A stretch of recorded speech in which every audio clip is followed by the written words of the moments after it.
40 বিঘে চাষ করে সেই কষ্টের ফসলের দানা বাড়িতে নিয়ে এসে আর সেটি মরাই হচ্ছে। তা বাবা কতটা খুশি লাগে? খুশি মানে বিশাল খুশি। তার সঙ্গে এবার দুর্যোগ কেমন কি হলো? যেটা হয়েছে হয়নি তা নয়, তবে হয় মোটামুটি হয়েছে। দুর্যোগ যে খুব হয়নি তা নয়। ধান খড় দিয়েছে, হ্যাঁ কোনো মাঠেও আছে। হ্যাঁ। তা এই মরাইটা হচ্ছে নাকি, এটা কি ধান? এই মাঠটা হচ্ছে পদ্মা 64। আর যেটা হয়ে গেছে ওই মরাইটা কি ধান? না, আর এই যে এই ধানটা কি? এটা খাওয়ার ধান মিনিকেট। এটা ও। কম চাষ করেছিলাম, ছোটবেলা করেছি। মিনিকেটটা আমাদের এদিকে অল্পই করে, কারণ ফলনটা খুবই কম হয়। এটা খাওয়ার ধান আছে মিনিকেট, আর এটা পদ্মা 64, আর একটা রহনা। আর আর মরাই হবে নাকি? আর একটা মোড়াই হবে এখনো।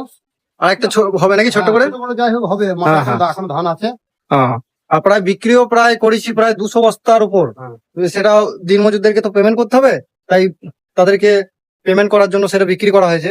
আবার অনেকটা ভাগে চাষ করা আছে, তাদেরকে টাকা দিতে হবে, এবং আরো নানান খরচা আছে। ট্র্যাক্টরে তেল কেনা, কারেন্টের বিল, সাবমার্সিবলের, মানে যত ইনকাম তার থেকেও বেশি খরচও আছে। তাই শুধু যে সবই লাভ তাও নয়, তারই মধ্যে যদি একটু কৃষকের যদি ফসলের দাম থাকে খুবই আনন্দিত হয়। তাই সেই আশায় এই তো ধানটা তারা বাঁধছে। আর 200 বস্তা তো বিক্রি করে দিয়েছে, সেই দামটা তো একদমই পেলো না। তাই এটা একটু আশা আছে, যদি 2-3 মাসও পর যদি একটু দাম বাড়ে, কৃষকরা একটু ঋণ দেনা থেকে মুক্তি হয়। কারণ এত চাষ করলো, এত ধান বাঁধলো, ঋণ থেকে যায়, কৃষকের ঋণ থেকে যায়। ঋণ আছে তো বাবা? ট্র্যাক্টরের কিস্তি কত করে বলে দাও? একটা 46,000 টাকা কিস্তি, 3 মাস অন্তর। 3 মাস অন্তর। আর সমিতিতে 40,000 টাকা লোন আছে। তাহলে লোন সবারই প্রায় আছে কম বেশি। তা শুধু এই ধান বাঁধছে দেখলে হবে না, লোনও আছে, ধারও আছে, তাই সবকিছুই মেনটেন করতে হয়। তা এরই মাঝে যদি এই স্বপ্ন নিয়ে তারা ধানটা বাঁধছে, একটু যদি দাম বাড়ে খুবই ভালো হয়।